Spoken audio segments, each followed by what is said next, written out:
Bueno, tenemos el reto, no sé si la buena o la mala suerte, de que nos correspondió este panel que abarca muchos temas, pero además de que la moderadora fuera la que se la pasó acosando todo el evento a los demás panelistas, así que les voy a pedir por favor que seamos concretos y concisos con lo que respondamos. Este es el Summit de Economía Digital, Movilidad y Logística y Derechos Digitales. Como ven, es muchísima información, muchísimos temas, así que voy a iniciar con un dato clave que nos proporciona la Unión Postal Universal y es que la economía digital representa más del 15% del PIB global y podría acercarse en los próximos años ya al 25% o más. En América Latina, según el E-Commerce Institute, se mantiene un crecimiento de doble dígito y ya supera los 100 millones de usuarios. Así que quiero iniciar con Carlos Castellanos, que ya nos diste un abrebocas de lo que corresponde, y es que Didi específicamente ha mostrado un interés especial en América Latina. ¿Qué hace que la región de América Latina sea tan interesante y tan atractiva también para que Didi apueste por nuestra región? Bienvenido, Carlos. Muchas gracias. ¿Me oyen? Sí. Muchas gracias, Sharon, y gracias a DPL, GSMA y a la CNC por esta invitación. A ver, para Didi América Latina no es solo un mercado estratégico, es donde ve que se van a definir las reglas del futuro, básicamente, donde se va a definir ese bienestar del futuro. ¿Por qué? Preguntarán algunos de ustedes. Las plataformas digitales como Didi no son solo tecnología. Es una herramienta de cambio social que opera en diferentes niveles en las ciudades. Queremos hacer que las ciudades generen mayor bienestar de una manera sencilla y posible, ¿no? Y acá me remito a ese porqué a tres datos importantes. Primero, solo en el 2024, más de 250,000 usuarios arrendadores prestaron un servicio, por lo menos un servicio en Didi, en las principales ciudades del país, Bogotá, Cali, Medellín. En el 2024, más de 87,000 usuarios repartidores prestaron al menos un servicio en Bogotá, Medellín y Cali. En el 2024, más de 35,000 restaurantes, del cual 75% eran pymes, estuvieron conectados con Didi. Y más de 8 millones de usuarios hacen parte de este ecosistema, ¿no? Y esto no es un dato, son datos aislados, esto es a escala. ¿Y cómo medimos esa escala de la importancia? Básico, dos cifras. El aporte en PIB es del 0.18% en Colombia del ecosistema Didi, que significa valor añadido bruto que aporta a el PIB nacional. El 0.87% del PIB del valor añadido bruto es bienestar de las personas que se conectan y generan transacciones en el ecosistema Didi, ¿no? Entonces, ¿qué vemos? Y esa importancia de la región. No solo es una potencia, sino también es un laboratorio donde estamos mirando cómo somos aliados de las autoridades para efectos de hacer mejores ciudades con bienestar, ¿no? Y cierro con esto. Plataformas como Didi han desarrollado funciones que antes no estaban cubiertas y muestran esa potencialidad de estos lugares. Puntualmente, mejoran la confiabilidad en movilidad. Por ejemplo, tenemos herramientas tecnológicas como límites de velocidad para servicios de movilidad en dos ruedas. ¿Qué hacen? Comienzan a mandar alertas de control que en últimas son alertas conductuales para informarle a los usuarios arrendadores que prestan este servicio dónde están traspasando los límites de velocidad en las principales vías del país, ¿no? Adicionalmente, expandimos mercados, ya lo decimos, más del 75% de los restaurantes que se conectan en Didi son pymes, generando una cohesión social desde el punto de vista de la base social. Y finalmente, mayor seguridad y trazabilidad. Entonces, la importancia de Didi en la región, o como ven los ojos en la región, lo ve más que de un mercado específico a un efecto de confianza, de simbiosis entre lo público y lo privado. Porque sí, lo público es importante porque nos da el norte, pero sin lo privado no tenemos experimentación, no tenemos inversión y no tenemos competitividad.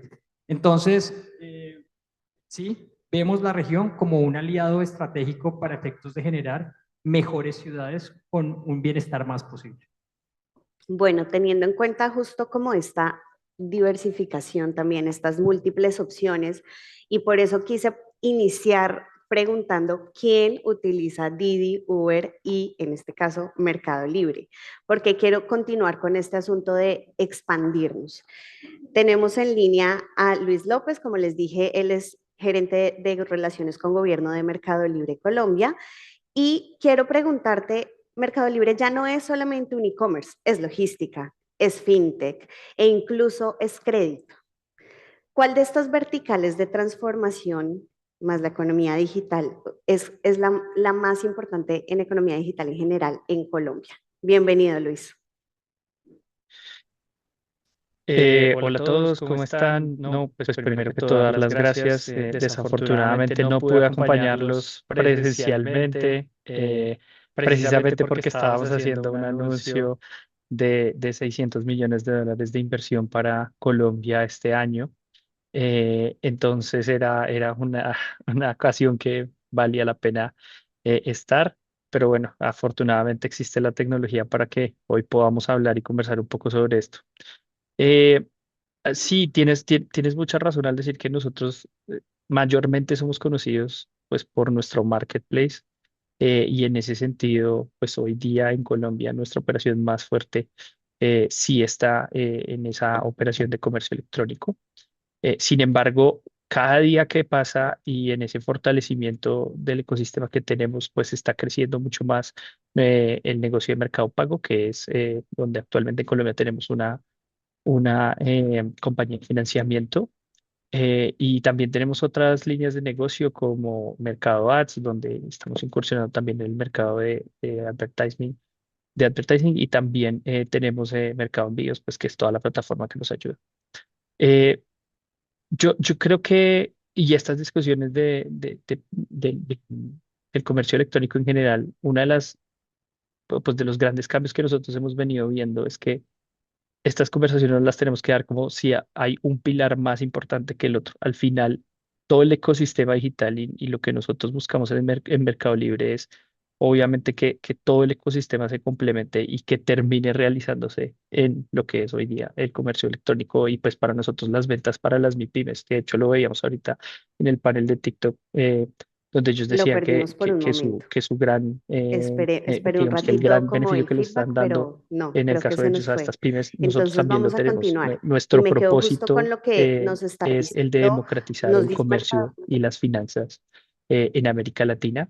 Y hoy en día en Colombia lo que buscamos es Luis. precisamente expandir esa presencia mucho más allá de meramente Bogotá, y llegar a las regiones y llegar a muchas más ciudades en Colombia. Entonces, hoy en día, por supuesto que el marketplace es nuestro negocio más importante, pero sin duda alguna que lo que nosotros necesitamos y lo que estamos abogando es a que haya un crecimiento mayor de la adopción digital en general en Colombia para que esa adopción pueda terminar permeando lo que es el comercio electrónico. A Colombia le falta muchísimo comercio electrónico. Para que se hagan una idea, la adopción hoy día en Colombia de comercio electrónico es de alrededor de solo el 7%, según algunos datos. Así que tenemos una oportunidad entre el 7 y el 16, dependiendo la fuente. Tenemos una oportunidad enorme de incluir a muchísimos colombianos que hoy en día no están, digamos, aprovechando esas bondades y esas pymes que hoy en día no están aprovechando esas bondades del comercio electrónico en el país. Bueno, muchísimas gracias, Luis. Les voy a pedir, por favor, un aplauso por esos 600 millones de dólares en inversión que van a llegar a Colombia. Muchísimas gracias. Estamos teniendo un poquito de retorno, entonces mientras me ayudan en máster para revisarlo para tu próxima ronda, me voy aquí con Juan Sebastián Rosso. Y es que ya nos dijo Didi, ya también Mercado Libre, que tenemos una realidad de un ecosistema. No es una solución, no es solo movilidad, no es solo comercio electrónico, es un ecosistema. Y como Juan Sebastián es justamente exministro de las TIC, quiero preguntarle, desde esa experiencia que tuvo como exministro, ¿dónde está hoy el mayor vacío en la política pública frente a la economía digital? Bueno, muchas gracias. Aló, aló. Bueno, muchas gracias por la invitación, muchas gracias a Jorge Fernando y a la CRC por motivar este escenario, esta conversación y motivarla también con otro tipo, digamos, de actores que actualmente están haciendo parte activa precisamente de esta conversación. Yo pues estoy un poco en el lado de el mundo digital, de la consultoría, pero adicionalmente también como muchos o como algunos pueden conocer, estuve liderando los asuntos públicos y regulatorios de RAPE durante 7 años en Latinoamérica y eso también lo hablábamos previamente, da una noción de poder entender las dinámicas distintas que hay precisamente en el ecosistema digital como está comprendido en la actualidad.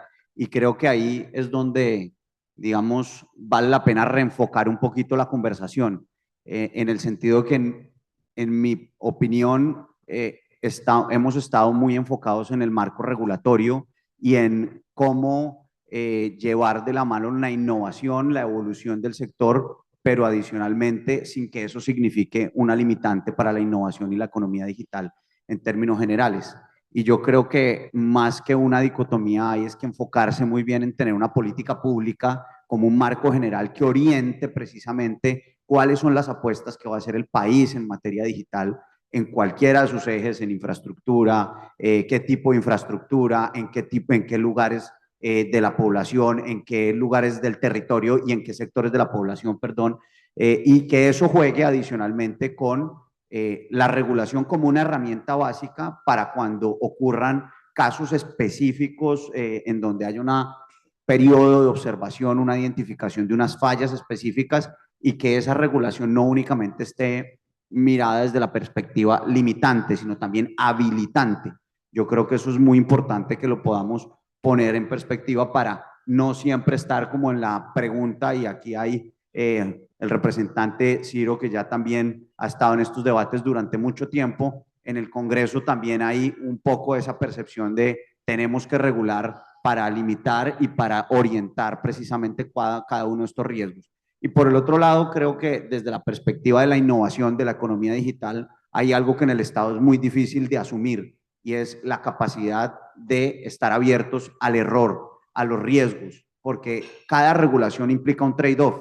Si no hay ese entendimiento, pues vamos a estar pensando en regulaciones idealistas, regulaciones que se plantean un mundo en el que es imposible, digamos, lograr el objetivo porque esos mundos ideales realmente no existen. Hay que estar en este trade-off permanentemente, saber qué recursos hay, entender cuáles son los recursos y para eso mecanismos de monitoreo y de entendimiento son fundamentales. En su momento, cuando yo hice parte del Estado, hicimos el Observatorio de Economía Digital y lo que estábamos observando precisamente era cuáles eran los sectores en donde había que meter una política específica, en donde Colombia hiciera una apuesta precisamente para la digitalización, especialmente en la base de la economía, en las MIPIMES, y por el otro lado también lograr que estos sectores trabajaran en esa formalización de manera transversal.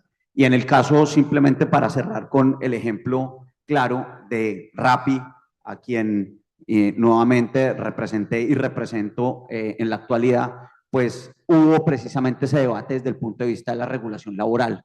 Y en la regulación laboral sí que vemos un contraste entre la innovación y una regulación que es de siglos atrás, de años atrás, de décadas atrás, en donde rompimos precisamente ese esquema pensando en un solo objetivo, que es la formalización. En la medida en que se rompieron las barreras para poder hacer aportes en modelos y en sistemas de manera innovadora, logramos que esta economía hiciera parte del objetivo fundamental que tiene el país, que es la formalización de la economía y del sector laboral en términos generales. Así que ahí hay un ejemplo muy claro en donde cómo la política pública, más que la regulación, termina orientando el debate y la regulación termina siendo una herramienta específica para lograr esos objetivos de política pública. Gracias, Juan Sebastián. Bueno, justamente ya que estamos hablando y abordando el tema de política pública, me paso aquí con Stephanie. Stephanie es gerente de política pública de Uber Colombia. ¿Cuál consideras desde tu trabajo que sigue existiendo que sigue sin entender, perdón, se sigue sin entender el modelo de plataformas de movilidad. Repito para qué, ¿sí? Porque tenemos un streaming. Desde política pública específicamente, ¿qué regulación consideras que sigue sin entender el modelo de plataformas de movilidad y en general de comercio digital? Bueno, yo desde la perspectiva de Uber creo que más allá de una falta de comprensión, lo que hay es una deuda histórica de los legisladores en Colombia en la regulación de las plataformas de movilidad, pese a que las instituciones del país ya han ido dando unas líneas sobre hacia dónde se debería avanzar. Vemos que la Corte Suprema de Justicia en el año 2023 habló del acceso a la tecnología como un derecho humano fundamental, luego el Consejo de Estado en el año 2024 dijo que no se puede regular exclusivamente desde lo sancionatorio, así lo que hay acá es una falta de avance de la política pública.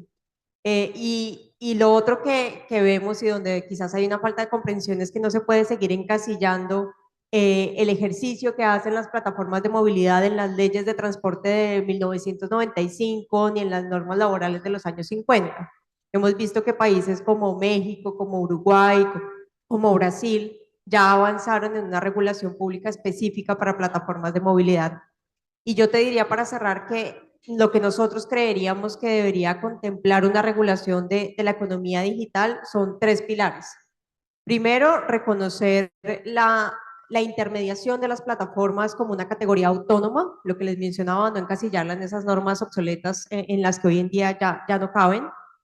Adicionalmente, creo que se tiene que hablar mucho del respeto y la primacía de la neutralidad tecnológica.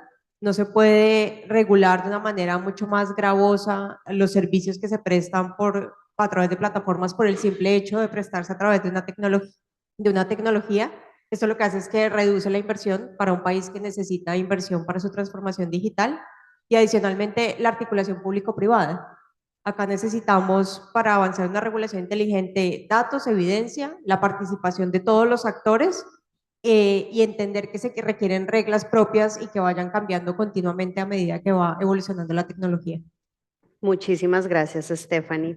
Bueno, y ahora voy para cerrar esta primera ronda con Felipe Olaya. Él es consultor en gestión pública, innovación, tecnología y educación. Felipe, un poco desde una visión más sistemática, que pues obviamente nos puedes aportar también como consultor, ¿qué tan alineadas consideras tú que están hoy las políticas públicas con la velocidad de la innovación tecnológica actual?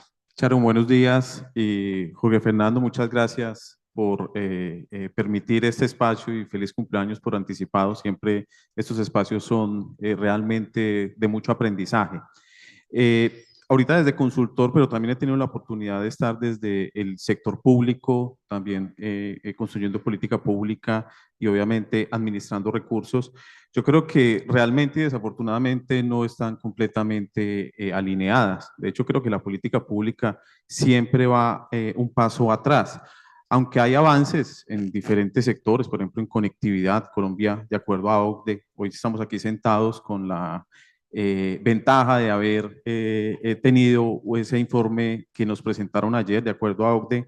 Colombia tiene cerca del 48% de conexiones fijas en fibra. Eso nos pone incluso en ventaja frente a otros países de la OCDE.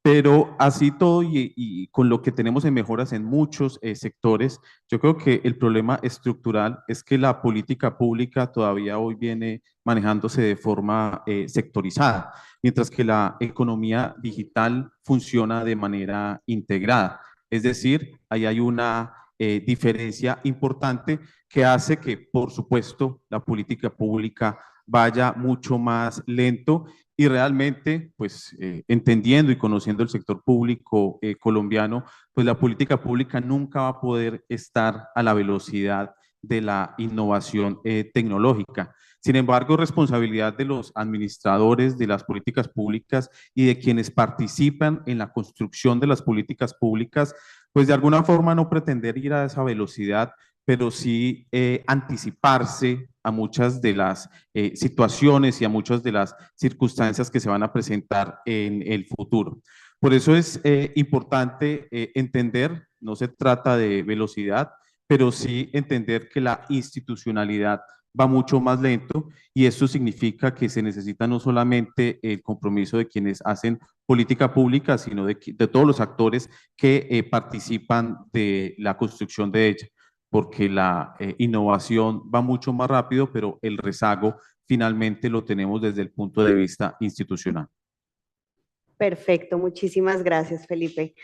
Bueno, de todas maneras, una de las cosas que vemos en esta primera ronda es que sí hay opciones, ya las mencionó, por ejemplo, Juan Sebastián con Rappi, y también hay otro modelo que está sucediendo en Bogotá y es que hace poco menos de 2 semanas, la alcaldía de Bogotá quiere justamente como tener unas nuevas medidas de seguridad que incluyen, por ejemplo, verificación de identidad para las personas que utilicen las plataformas. Esta es una ronda de preguntas que quiero dirigirme directamente a Uber y Didi. ¿Cómo ven ustedes esta propuesta? ¿Es viable o no lo es? Y sobre todo, pues, ¿qué pueden aportar desde las plataformas que son finalmente digitales y tecnológicas para contribuir con esta innovación que es netamente de la capital del país? Stephanie, empezamos contigo. Bueno, me parece una gran pregunta. Nosotros desde Uber celebramos la adopción de este acuerdo por parte del distrito. Somos pioneros en materia de seguridad, tanto a nivel nacional como internacional. Hoy en día tenemos más de 40 herramientas de seguridad en la aplicación para antes, durante y después de cada uno de los viajes. Entonces te diría que lo que se hace a través del acuerdo es formalizar la infraestructura en seguridad que ya tiene hoy en día Uber y que ha puesto a disposición de los usuarios durante estos 12 años que llevamos en el país. En materia de reconocimiento, pues ya tenemos implementado el reconocimiento y la identificación del conductor y del usuario para que no se presenten casos de suplantación. Pero vamos más allá, tenemos un código PIN de 4 dígitos que se tiene que entregar al conductor cuando se va a iniciar un trayecto para verificar que sí es el vehículo que corresponde. Tenemos un portal a través del cual colaboramos con las autoridades, entregamos toda la información ante un requerimiento y ante un caso que se presente. Y adicionalmente en materia de trazabilidad, que también lo trae el acuerdo y conexión con las autoridades, pues tenemos un botón de emergencia para conectar automáticamente con el 123 e igual vamos más allá y blindamos con otra capa y es la tecnología RideCheck, a través de la cual se identifica si se está desviando la ruta que se debería seguir o si hay una parada inesperada, le llega una alerta al usuario y al conductor en la que les pregunta si todo está bien. Y si algo no está bien, pues pueden alertar a las autoridades y se va a compartir en tiempo real cuál es su ubicación. Y también fuimos pioneros en algo que trae hoy en día el acuerdo y es la grabación de audio y video encriptado. Lo tenemos dentro de la aplicación, funciona de manera voluntaria y se convierte en una prueba en los casos en los que se requiera, obviamente con la solicitud de una orden judicial y con todo el cumplimiento de las normas de habeas data y demás. Entonces, para concluir, te diría que desde Uber somos unos aliados en la seguridad. Creemos que esta norma lo que hace es generar mucho más confianza para las dos partes y que esto muestra cómo desde el Estado se puede utilizar herramientas tecnológicas en alianza con el sector privado para aumentar la seguridad para los usuarios. Gracias, Stephanie. Te escuchamos, Carlos. Puedo ser muy claro y muy breve. A ver, la seguridad para Didi no es un costo para la operación. La seguridad para Didi es un prerequisito para que la operación exista. Para Didi la seguridad no es un diferencial simplemente. Es una condición necesaria de crear algo que a veces damos por hecho y es confianza. Confianza en las interacciones con las ciudades y con sus habitantes, ¿no? Didi es un aliado natural de la seguridad en la ciudad a todo nivel. ¿Por qué? Porque creemos que sin seguridad no hay confianza, sin confianza no hay uso, y sin uso, pues el sistema simplemente no funciona, ¿no? Ahora, la pregunta, un poco reformulándola, que es bastante interesante, Sharon, es si las plataformas están listas, ¿no? Si miramos el caso de Didi, la respuesta es un contundente sí. ¿Por qué? Porque muchas de esas capacidades ya existen hoy. Validación documental y biométrica, verificación por selfie, tanto usuarios arrendadores como usuarios arrendatarios, monitoreo real ante desviaciones sospechosas, botón de emergencia conectado directamente a las líneas oficiales, compartir trayectos con terceros o con personas que sientan algún tipo de seguridad, audio encriptado específicamente para disuadir conductas que son indeseadas dentro del ecosistema. Y algo más importante aún es un portal que creamos para el relacionamiento con las autoridades. Porque todo esto funciona desde un lado, pero si no conectamos la articulación con las autoridades en una manera de eficientizar la manera en la cual las autoridades solicitan información a la plataforma en casos de incidentes, pues simplemente son tecnologías que están ahí para el uso de las personas, pero sin una articulación o un propósito final, ¿no? Pero hay algo más importante, Sharon, y con esto termino.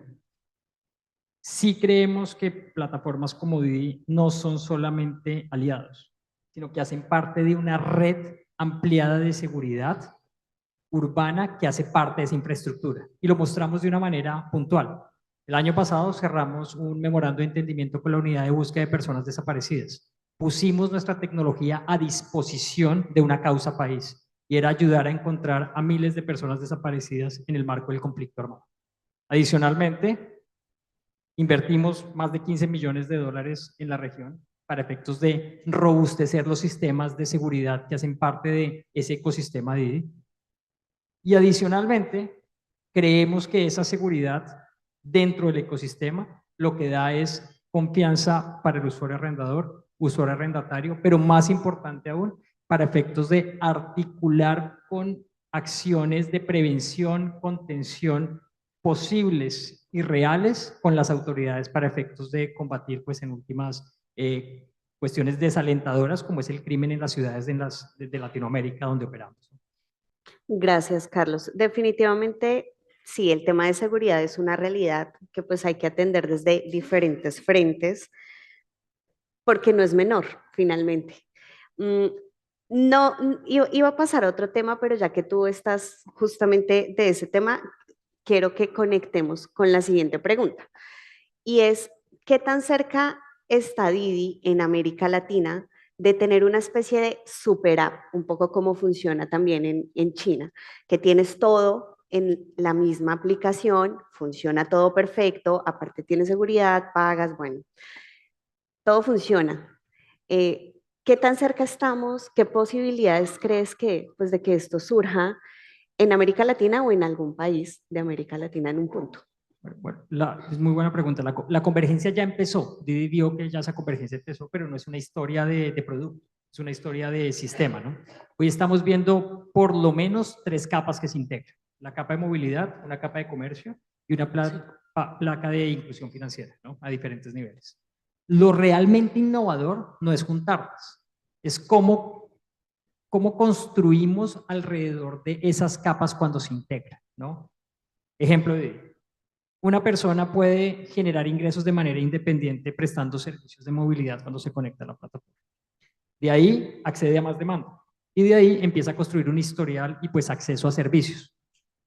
Esta capilaridad reduce fricciones reales en la economía, ¿no? Pero hay un elemento más importante y no quiero que lo dejemos de lado antes de hablar de Super App, y es la seguridad como columna vertebral de esa convergencia, ¿no? Lo que se está construyendo no es solo una aplicación o una super app, es confianza digital a una escala superior. No es una aplicación solamente, es infraestructura social digital que opera en nuestras ciudades, ¿no? Entonces, antes de hablar de super app, que creo que ya estamos en ese estado de convergencia, hablaría de algo más profundo y es infraestructura digital de servicios urbanos, donde movilidad, comercio y finanzas se integran sobre esos 3 pilares. Un pilar de datos, un pilar de seguridad y un pilar de confianza. Porque la super app como concepto no es el destino, es la consecuencia de construir confianza a gran escala. Perfecto, gracias, Carlos. Bueno, y ya que estamos hablando justamente otra vez, un poco retomando, del ecosistema, de la diversidad, que además se aplica independientemente de cada país con las necesidades, por ejemplo, de seguridad que mencionamos hace un momento, me voy a pasar también con Luis, que está ahí esperándonos, para que hablemos un poquito de logística, ¿sí? ¿Cómo ves tú un poco la infraestructura logística, ¿sí? De Colombia? Y quiero saber si en tu perspectiva para Mercado Libre, esta infraestructura está también un poco limitando este comercio electrónico que necesita crecer y fue el llamado que hiciste en la primera respuesta.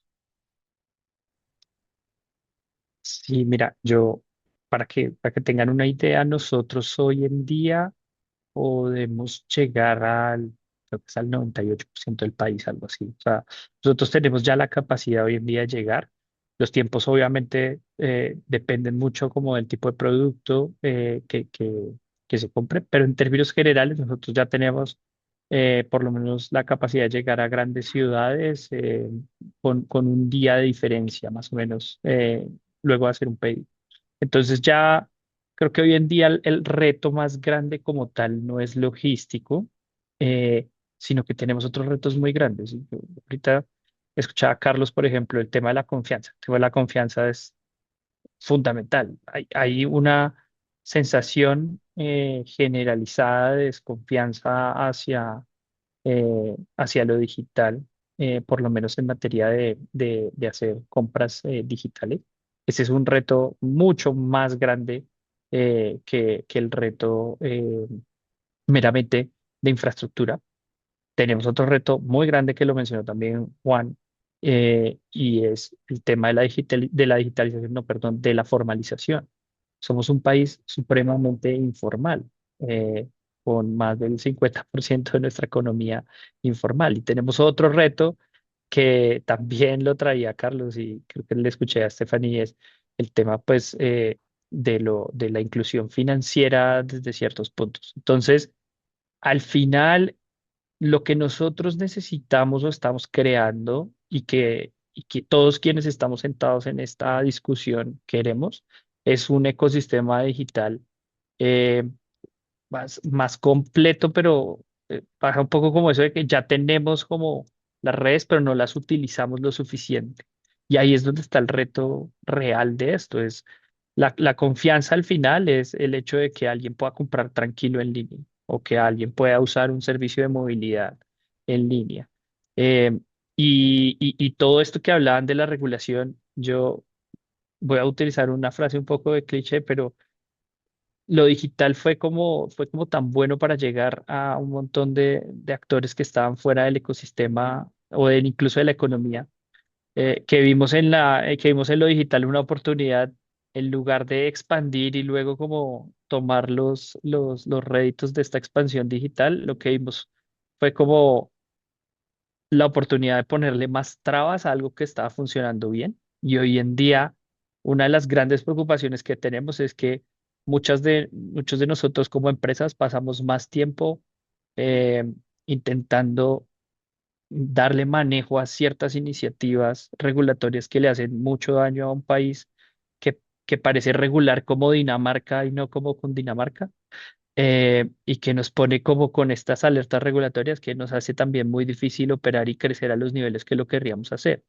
Eh, entonces, al final, todos estamos hablando como de un ecosistema que es grande, que es pujante, pero una de las preocupaciones que nosotros tenemos es que ya todos sabemos el diagnóstico de lo que necesitamos para crecer, ya todos necesitamos, todos sabemos las regulaciones comparadas, ya todos sabemos las soluciones que se tienen que dar, y pasa el tiempo y no pasa nada. Y las discusiones, pareciera que las discusiones prioritarias, que son las de bancarizar a las personas, incluir digitalmente a las personas, que son las discusiones importantes, sean ya como por sentadas, como si ya existieran. Y la realidad es que no es así. O sea, hoy en día la brecha digital sigue existiendo y por más que tengamos la infraestructura, la brecha digital sigue existiendo, la desconfianza en lo digital sigue existiendo y las conversaciones que estamos teniendo en materia regulatoria parecen más sentadas en que ya fuéramos una economía absolutamente incluida digitalmente, que ya fuéramos súper incluidos financieramente, con unas reglas como si son por eso digo para Dinamarca y no para Cundinamarca. Entonces creo que es un poco como lo decimos ahí, yo decía, necesitamos mucho más comercio electrónico.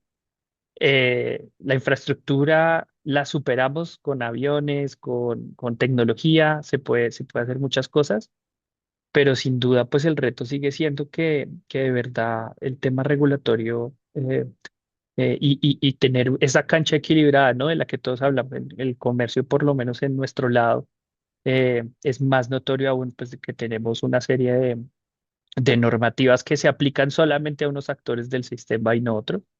Entonces, yo creo que, por ponerlo en términos, o hacer el cierre, es más que infraestructura física, es como la infraestructura jurídica y la seguridad jurídica que necesitamos todos para poder seguir adelante y para que la adopción sea una realidad. Esa es tal vez hoy más el reto más grande, ese tema de infraestructura básica para todos y de reglas claras para todos y uniformes para todos. Ese creo que es más el reto que un tema meramente físico. Luis está provocador, ¿no? O sea, él es porque, yo creo que es porque está Por virtual, pero supuesto. además nos permite seguir pues a la próxima pregunta que le quiero hacer a Juan Sebastián, y es que si tú tuvieras que elegir, ya habiendo escuchado, por supuesto, a la industria, ¿qué debería priorizar un país como Colombia? ¿La innovación rápida o una regulación sólida? Pues depende mucho de la visión que queremos como país, pero definitivamente si queremos ser un país desarrollado y competitivo, necesariamente tenemos que permitir la innovación. ¿Qué derechos, ustedes que son los expertos, estamos habilitando a través de garantizar que las personas elijamos cómo movernos, garantizar que estemos comunicándonos como queremos, que nos movamos con seguridad, etcétera? Te escucho, Estefanía, primero. Sí, yo creo que sería un poco lo que mencionaba las altas cortes y es el acceso a la tecnología, que ellos decían es un derecho fundamental humano y que quizás antes de eso no lo habíamos visto así, pero es un derecho que permite, como lo mencionaban aquí, acceder a inclusión financiera, por ejemplo, que les permite a las personas percibir ganancias a través de diferentes actividades, educarse. Entonces yo creería que sin duda es el acceso tecnológico el derecho del que estamos hablando aquí. Perfecto. Felipe, te escucho a ti. Yo creo que el derecho al acceso es el que permite finalmente como la democratización en muchos aspectos relacionados con lo digital. Como bien lo decía quien me antecedía, poder acceder permite no solamente acceder a educarse a través del medio que escoja de la plataforma, le permite acceder al comercio, le permite acceder a toda la información a la cual hoy por hoy se puede acceder a través de la red. Por eso, garantizar este derecho, pues tiene que hacer parte de esas políticas públicas y aquí es algo crítico de lo que habla precisamente el informe de la OCDE y es también ponerle mucho cuidado a lo rural, ¿no? Porque pues obviamente la garantía de los derechos no pueden básicamente enfocarse en lo urbano, que es donde tenemos mayor posibilidad de acceder a todo, incluido al Internet, sino todas las poblaciones rurales donde estamos en un país que es altamente rural y donde la posibilidad de las personas de acceder y de comunicarse pues realmente es bastante limitado, aún con todos los progresos que hemos tenido tanto en conectividad por fibra como conectividad a través del 4G y del 5G. Juan Sebastián. Yo creo que digamos, el acceso sin ninguna duda, pero en sus diferentes capas. Está el acceso, obviamente, a la conectividad, que sea un acceso real, asequible precisamente y de calidad, pero también el acceso a los contenidos, no solamente como consumidores, sino también como productores o como generadores de contenidos de manera libre y pues ahí hay un principio fundamental, el de la neutralidad que tiene que estar permanentemente en todo este ecosistema para no solamente hacer la aproximación desde el punto de vista de la regulación, en el sentido de que más que regular por tecnología, hay que regular es entendiendo el servicio adyacente y también teniendo en cuenta que hay regulaciones que ya existen y esa duplicidad de normas lo que hace claramente es generar muchas inconsistencias en el ecosistema, digamos, general jurídico para poder desarrollar cualquier tipo de innovación en ese sentido. Y lo otro que también creo que es fundamental es que digamos, el acceso del que estamos hablando, pues también involucra unas obligaciones y hablamos mucho de derechos, hablamos mucho de cuáles son todas las potestades que tienen los usuarios, pero por el otro lado hablamos muy poco de las contraobligaciones que adicionalmente deben asumir los Deberes. usuarios y pues los distintos actores del ecosistema. Y ahí esas obligaciones creo que son muy importantes traerlas a colación específicamente en el mundo de la protección al consumidor, en donde ya hay normas que deben ser actualizadas al ecosistema digital, pero que adicionalmente implican unas cargas específicas para los usuarios finales de los servicios digitales y los servicios adyacentes en el ecosistema digital. Ok, ya estamos llegando al final, así que voy a pedirle por favor a Luis que nos comparta su perspectiva sobre derechos en menos de un minuto. O sea, ojalá 30 segundos, 40. No, al final es algo como lo decía el resto de los panelistas. Nosotros desde Mercado Libre lo que queremos es que pues todos los usuarios puedan acceder a los contenidos y a los servicios a través de la red de una manera pues que sea obviamente responsable. Creemos profundamente eh, también pues, en la libertad de escoger, en la responsabilidad, en el, digamos, en el deber también por parte de los usuarios de hacer el uso responsable de las herramientas. Y de nuestro lado, pues obviamente lo que siempre intentamos garantizar, como lo decía antes, es que esos derechos pues se protejan, ¿no? Esos derechos del usuario estén siempre protegidos utilizando los mecanismos que nosotros tenemos a nuestro alcance. Muchas veces lo hacemos de manera propia y autorregulada. No necesitamos muchas veces que la regulación llegue, sino nosotros mismos intentamos proteger estos derechos de esos usuarios a partir de nuevos procedimientos que nosotros vamos implementando. Pero sin duda alguna creo que el derecho pues más fundamental de todos es que todos deberíamos tener pues este acceso a las redes y como lo comentaba en mi intervención anterior, a veces lo damos por sentado y creemos que ya existe y eso es tal vez donde deberíamos enfocarnos primero, es en garantizar este acceso mínimo al derecho a Internet y luego de ahí sí empezar a construir como bases más sólidas, pero partiendo de esa base que todos tengamos el acceso a estos derechos. Gracias, Luis. Te escucho, Carlos. Yo consistente con nuestra posición de simplificación, simplemente respondo con un contundente bis. ¿De acuerdo? Por 2. Por 2. Tal cual. Voy con la pregunta de cierre, que además, claro, está de moda, entonces vamos a terminar con una palabra, pero les voy a dar la opción, así que puede ser, a ver si logramos un consenso. Y es, ¿quién debería liderar el futuro digital? A, el Estado; B, el sector privado, las empresas que invierten, en fin, pues mucho más; o debe existir un modelo compartido. Empezamos con Juan Sebastián. A, B o C. En una palabra. No, todos. Definitivamente corresponsabilidad. No hay forma de hacerlo de manera aislada. O sea, un voto por compartido, modelo compartido. Realmente creo que la gobernanza debe ser compartida. Aquí hay una responsabilidad de todos, de acuerdo a lo que cada uno tiene la capacidad de gestionar, aportar y, por supuesto, con la coordinación del Estado. Gracias, Stephanie. C, creo que no se puede regular en solitario. Sí.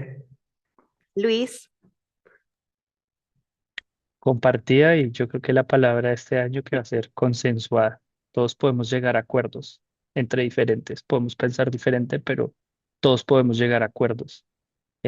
Hasta en estos temas que son a veces muy difíciles, tenemos la capacidad de llegar a acuerdos. Bueno, muchísimas gracias. Tenemos consenso en la sala, modelo compartido. Muchísimas gracias, Luis, por